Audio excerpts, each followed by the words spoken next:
দৰঙৰ ঢোলাত দলবদ্ধ আক্ৰমণ এটা পৰিয়ালৰ ঘৰুৱা কাজিয়াৰ সূত্ৰপাত লৈ সৃষ্টি হৈছিল এই কাজিয়াৰ হাতে হাতে দা লাঠি লৈ আক্ৰমণ কৰে পৰিয়ালটো ঢোলা আৰক্ষী থানাত এজাহাৰ দাখিল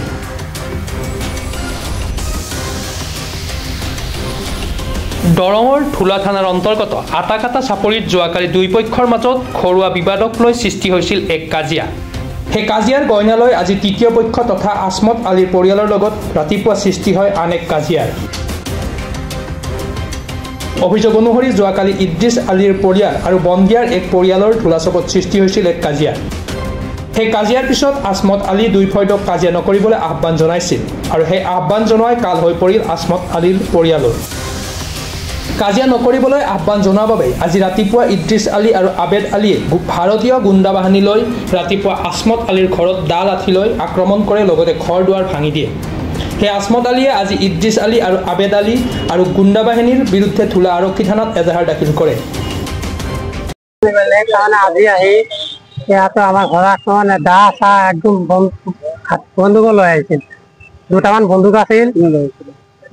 ডকাত পাতি এনে ভিডিঅ' আছে আমাৰ তাত নাম নাজানো বহুত কেইটা আহিছিল দা চা একদম জেগা চেগা লৈ আহি আমাৰ ঘৰ আক্ৰান্ত কৰিছে আমাকো ইয়াত কিবা আঘাত কৰিছে আহি কেনে আৰু গেল খান এটা আহিছো আকৌ আহিছে ঘৰত এতিয়া মানে ঘৰত যোৱা দিগদাৰ হ'ল পুলিচ নাই তেতিয়া আমি কি কৰিম এতিয়া ঢোলা থানাত এজাহাৰ দিলো এতিয়া ঢোলা থানাত পুলিচে নাই কি কৰিম প্ৰশাসন নাই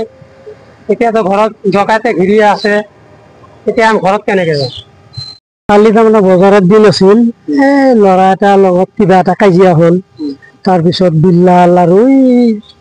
চাইদুল দায়িত্ব ল'লা যে কালি কিংবা পৰহি দিনা বহি মিলামিলি কৰিম হ'ব আমি ক'লো যে আমি ল'ৰাটোক হাজি কৰি দিম যদি দুষ কৰি থাকে সিহঁতো বিচাৰ কৰিব 10জনে ৰাইজে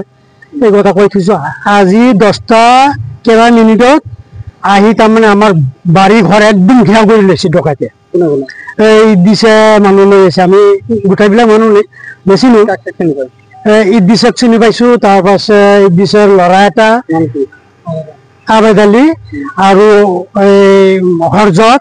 এই তিনিটাকে আমি চিনি পাইছো তাৰমানে হুলস্থুলটো আমি কাক কেনেকৈ চিনি পাম এই তিনিটাকে চিনি পাইছো তাৰপিছত মই গেলো দেখা পালো যে বহুত মানুহ মাৰামাৰি কৰি গেছে তাৰপিছত অলপ পিছতে আমি শুনা পালো যে তোমাৰ ল'ৰাৰ লগত লাগিছে কাজিয়া মই দাউৰি গলো যাই পেলাই দেখা পালো নাই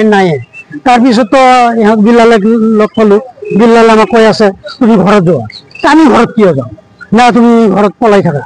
তাৰমানে নাই আমিতো কাৰোবাৰ লগত কাজিয়া কৰা নাই কিবা কৰা নাই আমি কিয় যাম তাৰপিছত কৈ হ'ব এইটো বহি মিলামিলি কৰিম হয় এইটো কওক আমি কালি বহি মিলামিলি কৰিম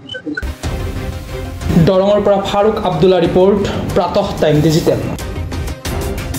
অসমৰ সংবাদ জগতখনৰ বাবে এক সুখৰ খবৰ আপোচবিহীন ৰাইজৰ কণ্ঠ সাপ্তাহিক কবচ পুনৰ এবাৰ অসমৰ ৰাইজৰ মাজলৈ স্বত্বাধিকাৰী প্ৰণীতা কলিতাৰ দ্বাৰা প্ৰকাশিত আৰু আপোচবিহীন একাংশ নপুৰণি অভিজ্ঞতাপুষ্ট সাংবাদিকৰ দ্বাৰা প্ৰচাৰিত তথা eco printing press Guwahati Katabari গড়চুকত মুদ্ৰিত সাপ্তাহিক কবচ এতিয়া অসমৰ বিভিন্ন প্ৰান্তত উপলব্ধ আমাৰ ঠিকনা মুখ্য কাৰ্যালয় অসম ফৰেষ্ট স্কুল হৰি মন্দিৰ পথ গুৱাহাটী আৰু উপ কাৰ্যালয় Kalita market Bijoynagar Kamrup Assam mobile number হৈছে 9435114666 7002472813 আমাৰ ইমেইল আইডি হৈছে kobos2025@gmail.com